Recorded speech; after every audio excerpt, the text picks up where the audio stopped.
This man was congratulating someone else on having a baby girl just a moment ago, only to be violently thrown to the ground the next. In India, having a daughter is the most disgraceful thing for an adult man. Conversely, if he has a son, he must hand out sweets to everyone he meets.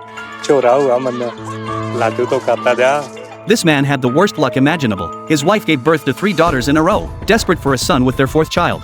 He consulted the village experts' 4 secrets to conceiving a boy. When the time came to deliver, the experts were even more anxious than he was, eager to flaunt this achievement everywhere. But when the result came out, he fell silent, while the experts exchanged awkward glances. His obsession with having a son stemmed solely from the fact that, at 19, he'd won the National Wrestling Championship, only for his father to demand he return home to farm. Thus, he pinned his hopes on the next generation, yet 4 consecutive daughters, completely crushing his dream of nurturing a wrestling champion. Until this day, when a neighbor brought over a child with a black eye to complain, without a word, he went to discipline his nephew.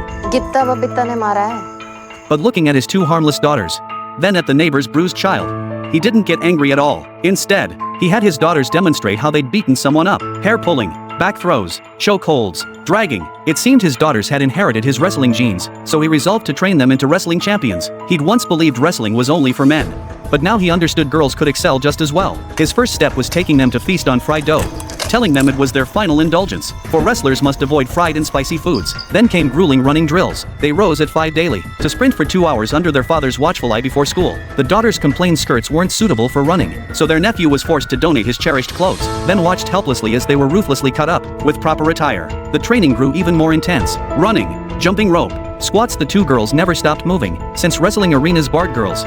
He personally harvested grass from the fields, and built a makeshift wrestling shed. Day after day, he taught them wrestling techniques, adjusting stances, fixing their gaze forward, seizing the moment to execute a takedown. To enhance his daughter's practice, he enlisted his nephew into the training regimen. Just when he thought his daughter's skills had reached perfection, their practice matches with their cousin brought him back to reality. Lacking strength, they were utterly defenseless. The grueling daily training only built their endurance, so he decided to improve their diet. He approached a chicken farm owner, persuading him to sponsor chicken meat, claiming his daughters would become wrestling champions, and the owner would reap endless business from champion-grade chicken. The owner agreed on the spot, unaware this would be the most valuable investment of his life. From then on, his daughter ate fresh chicken daily, and her wrestling skills steadily improved. To help his daughter advance faster on her path to excellence, he cut off their long hair. This way, they could train without distraction.